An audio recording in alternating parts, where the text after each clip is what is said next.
So end of March, I get a phone call at 2 o'clock in the morning, and it was the foster agency calling, and they're only calling you at 2 o'clock in the morning for one reason, because there's an emergency and they need a placement. And I was like, well, I don't want another kid right now, so I ignored the call, turned around to go back to sleep, and I heard probably the most clear I've ever heard God talk to me before is, if I call, will you answer?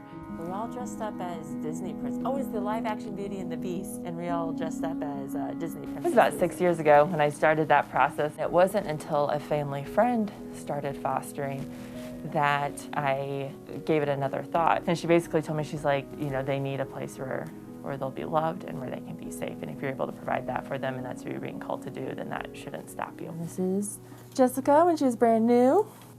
Yeah. I forgot you used to not smile, not show your teeth when you smiled. And now she does. The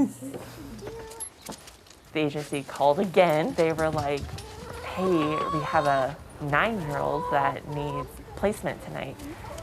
No, this is Yoda. And I'm like, a 9-year-old?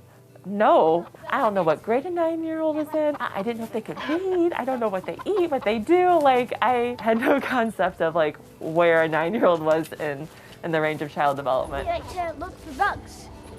And so they'll go there, but their food's there. So that's what, so now I need to move it somewhere else where it'll be more safe. So that way they can locate their food. She came with nothing but the clothes on her back.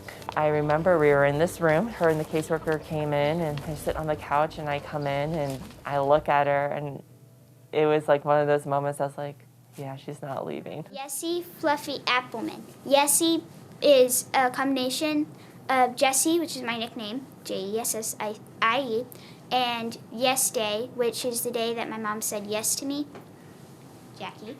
And so we named her Jessie, and then Fluffy, because she's very fluffy and soft, and then Appleman, because of our last name. Glory be to the Father, and to the Son, and to the Holy Spirit. So yeah, I really value a consistent life ethic, so advocating against violence of any group of people, and the preborn are the most vulnerable and the most innocent of any other group of people. The other side is the supporting for the woman. There's a lot of things in our culture and society that do not have a woman or family's best interest at heart. And so making sure that they have the resources and support they need to keep themselves in a safe situation and be able to thrive in their pregnancy and motherhood. Making sure that women feel supported in a way where they don't feel like they have to go to abortion as an option.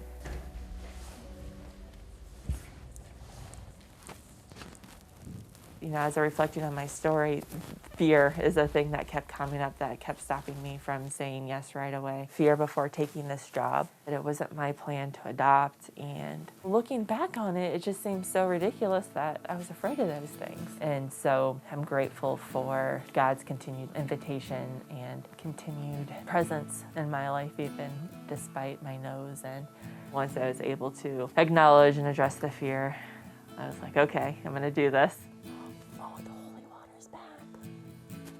So I said my yes back in January, so like all the emotions and like anxious and all these things. And the day of the adoption comes, it was like a light switch. That day was just so full of grace and I was just so at peace and so joyful and so happy, and it was just really beautiful. God's grace was poured upon us that day is really the only way to describe it.